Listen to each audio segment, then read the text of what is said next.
C'est vrai, l'histoire des 2 filles? Les 2 petites filles de James qui sont mortes, c'est vrai ça? Non. Ça craint de mentir à propos de ça. C'est clair, je pourrais jamais dire un tel mensonge à propos de mon fils. Il aurait mieux valu que tu dises jamais ça. James est soudeur. Il gagne plutôt bien sa vie. Il a une maison ici à Phoenix, mais aussi une à Tuba City et à Zuni dans le Nouveau-Mexique. Vous parlez par téléphone? Quand on s'appelle, il parle pas à voix haute. Il m'écrit ses réponses par message en même temps, et c'est moi qui parle. Donc vous vous êtes téléphoné mais t'as jamais entendu sa voix? Non. Pourquoi? Après ça, il a commencé à être plutôt distant avec moi, et un jour, en me réveillant, j'ai découvert un message de sa sœur qui disait qu'il était mort. C'est qui cette sœur? Elle s'appelle Maya, mais je pense que c'est lui. Tu penses que James a créé Maya? Oui, c'est le même numéro. C'était un message de James qui disait « Je suis la sœur de James ». C'est ça, j'ai fondu en larmes au début. Mais ma mère est femme médecin et elle m'a dit qu'il était encore bien vivant. Alors je lui ai envoyé un message pour le confronter là-dessus en disant « Je sais que t'es pas mort. Comment t'as pu me faire ça ?» C'est pas vrai. Bonjour, Salut, je suis Cammy. Maya. Maya? C'est ça. Enchantée. Et comme tu t'en doutes, voici Shirlene. Ouais. Donc, James est... Il existe ou pas? Non. C'est toi? Ouais. Depuis le début, c'était toi? Ouais. D'accord. Et je peux savoir pourquoi t'as fait ça? Tu nous as fait perdre beaucoup de temps à venir ici. J'ai un petit garçon.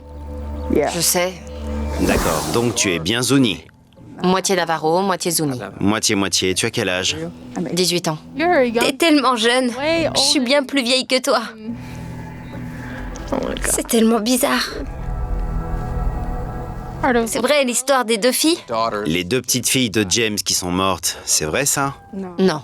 Ça craint de mentir à propos de ça. C'est clair, je pourrais jamais dire un tel mensonge à propos de mon fils. Il aurait mieux valu que tu dises jamais ça. Je sais. Comment t'as pu mentir comme ça sur autant de trucs? Tu m'as parlé de Cam, t'as fait croire que t'étais mort et tellement d'autres choses. J'en ai pleuré, tu sais, j'ai vraiment pleuré. Tous ces mensonges que j'ai pu raconter, c'était pour essayer de laisser mourir le profil. J'ai voulu laisser tomber, mais j'arrivais pas vraiment à arrêter, parce que j'aurais eu personne d'autre à qui parler. Shirlene nous a fait comprendre qu'elle se considérait en couple. C'est bien ça? Tu voyais James comme ton copain? Oui, Vous vous échangiez des je t'aime, tu lui as dit que tu l'aimais. Ouais, mais ça arrive souvent de se le dire entre amis très proches. C'est vrai, mais quand un beau garçon dit « je t'aime » à une jeune fille, ça n'a pas le même sens que quand 2 meilleurs amis se le disent. C'est vrai. Donc pour elle, « je t'aime » avait un sens différent. Je comprends. Tu le savais, non? Tu peux pas ne pas savoir ça. Ouais. Je comprendrais que tu sois en colère. c'est le cas. Je comprends parfaitement. Mais j'ai fait ça parce que j'avais besoin de retrouver cet amour et cette affection. Et t'as pu m'offrir tout ça. T'as su m'écouter et je t'ai confié des choses dont j'avais jamais parlé à personne d'autre. Même pas à ma famille. Quand ma sœur est morte, j'ai été placée en famille d'accueil. J'ai été en famille d'accueil aussi. Tu sais que ce système est cruel alors. Ils m'ont séparée de mon petit frère. J'ai vraiment perdu beaucoup de choses à cause de ça. Je suis vraiment désolée. Je voulais te dire la vérité. Mais j'ai jamais réussi à trouver le courage. Bon, je sais pas ce que tu ressens exactement et je sais pas ce que tu te sens à l'aise de nous dévoiler, mais je suis prêt à parier que t'as de vrais sentiments pour Shirlene. Non.